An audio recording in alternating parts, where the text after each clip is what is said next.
So this is not how I think a lot of people out there yesterday wanted the day to go. If you're somebody out there who's picking up a PlayStation 5 Pro, all you care about is exclusives, and one of the things you cheer on the most is keeping games off of other platforms so that they are only on PlayStation. One of those games that has been on the PlayStation console exclusively for a while, for a long time, has been Death Stranding. We know the release of Death Stranding 2 is on the way as of right now. It is only on PlayStation as well, but that may change on the news that we did get yesterday, because we got a shadow drop out of absolutely nowhere that Death Stranding Director's Cut is available right now on Xbox, and for a very cheap price. I believe it's $20 that you can go ahead and pick this thing up, which is a very nice way to release a game that has already been out for a long time and it was exclusive on another platform. A lot of times you see games release on a new platform, even though they've been out for a while, let's say on Xbox only or PlayStation only or Nintendo only,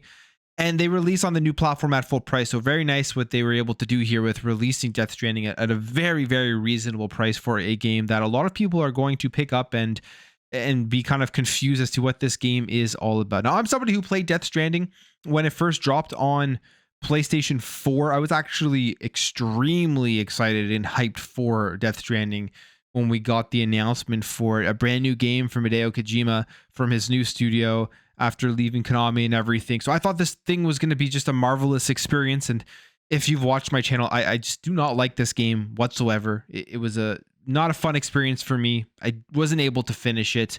Maybe if I would have tried and slogged through a lot of the gameplay, I may ended up liking it, but it wasted way too much of my time for me to want to continue. But that, I think, is besides the point as to what is happening here with a shadow drop of a game that was very highly funded by PlayStation. It loads up and it says Sony Interactive Entertainment when you do boot up the game, now on Xbox. So very cool stuff here. Happy to see that Xbox is getting more games that were previously just PlayStation. And it is a point to the future of gaming, which I think is a very good thing for gamers out there all around. Really, no matter where you play, exclusivity is slowly dying. It is slowly going away overall. There will still be exclusives in some way, shape, or form, which there is always a place for that. And I do think it does serve a purpose. But with how expensive games are becoming to make now, it is serving less and less of a purpose.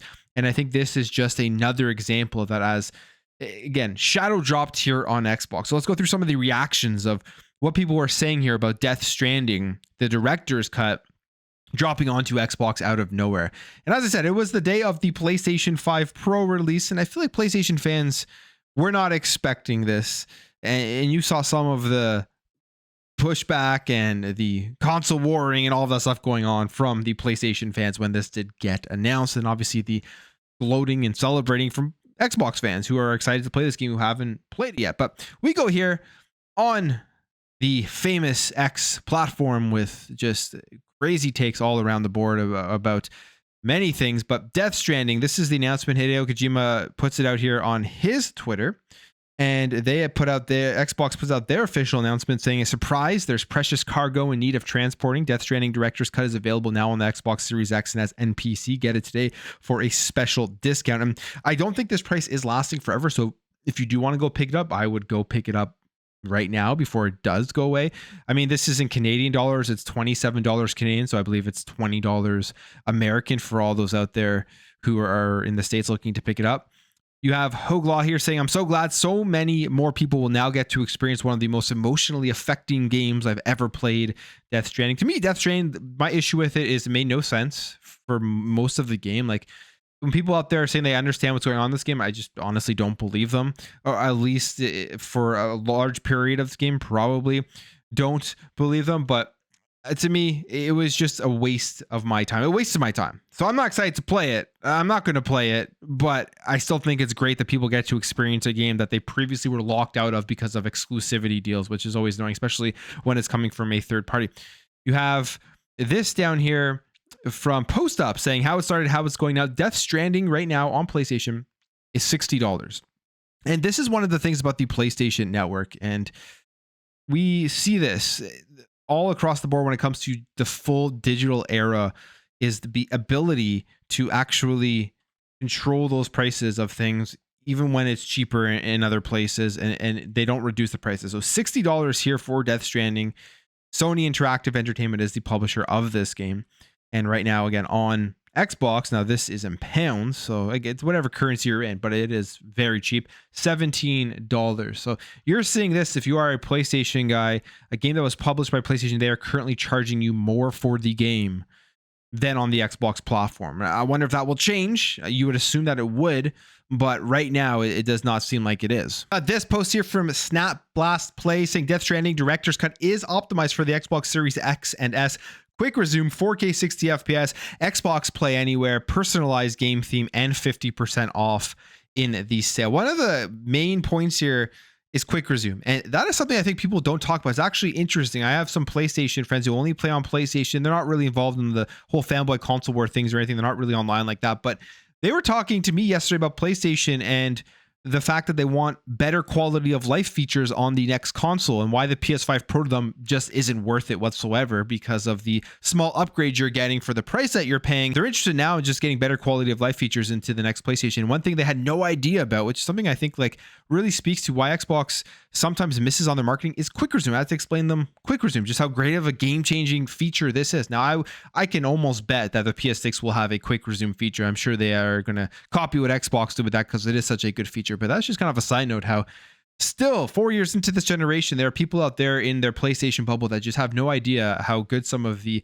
quality of life features the Xbox console does have. You have this here, Death Stranding on PlayStation versus Death Stranding on Xbox, and the picture of Jeff Keighley happy about PlayStation and different about Xbox. We know Jeff, and he's in the game, and we also know that him and Kojima have a great relationship, and he always gets these long periods during his shows to go out there and talk about his games. He did it for Death Stranding. He's done it for OD, the one that is coming exclusively to Xbox. So I wonder if this upcoming Game Wars, there will be something new here that he does announce.